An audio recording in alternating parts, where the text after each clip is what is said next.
আমি আরামবাগ লোকসভাবাসীর কাছে কৃতজ্ঞ। মহাশয়, ভারতের রেল বিশ্বের বৃহত্তম ব্যস্ততম রেল পরিবহন ব্যবস্থাগুলির মধ্যে অন্যতম, আমরা সকলেই জানি।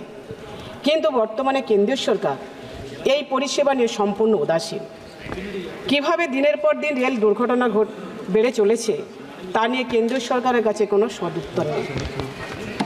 একথা সত্য, রেল সুরক্ষা নামে মানুষের জীবন নিয়ে ছিনিমিনি খেলা চলছে।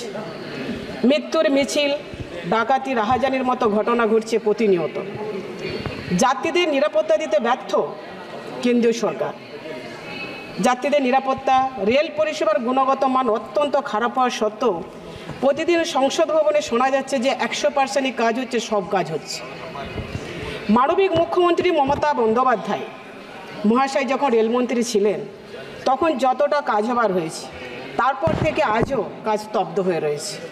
যেমন তারকেশ্বর থেকে বিষ্ণুপুর, ডানকুনি থেকে ফুরফুরা শরীফ, এইগুলো কি 100% কাজের মধ্যে পড়ে না? মাননীয় মন্ত্রী মহোদয়ের কাছে আমার বড় প্রশ্ন।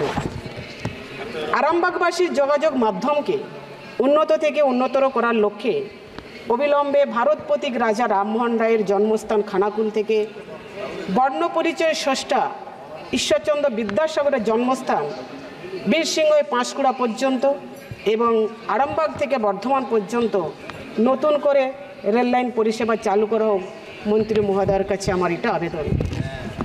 লোকাল ট্রেন কারণে অকারণে যখন তখন বাতিল হচ্ছে, নিত্য যাত্রীদের দুর্ভোগের শেষ নেই। তাই যাত্রীদের প্রতিনিয়ত ক্ষোভ লেগেই থাকছে। প্ল্যাটফর্মে মহিলাদের জন্য যথেষ্ট শৌচালয় নেই, রয়েছে পানীয় জলের অভাব। কিছু কিছু স্টেশনকে মডেল স্টেশন ঘোষণা করে মিথ্যা গিমিক করা হচ্ছে। বাস্তবে পরিষেবা বলতে কিছুই নেই, পরিষেবা নামে চলছে প্রহসন। বর্তমানে রেল বাজেট ততটাকে গুরুত্ব দেওয়া হয় না, কারণ সাধারণ বাজেটের সাথে জগা খিচুড়ি করে দেওয়া হচ্ছে। তার কারণ আমরা দেখতাম আগে রেলের জন্য একটা বাজেট আলাদা করে থাকতো। আসলে রেল বাজেটের কোনো গরিমাই নেই, শূন্য পদে কোনো নিয়োগ নেই, যার ফলে অপ্রতুল রেল কর্মচারী দিয়ে চলছে রেল পরিষেবা। যেভাবে রেল বেসরকারীকরণ করার প্রচেষ্টা চলছে তাতে রেল পরিষেবা তো দিনে দিনে তলানিতে ঠেকেছে। তার দেশবাসী তাদের জীবন দিয়ে সেই রেল পরিষেবার সাক্ষী হচ্ছে।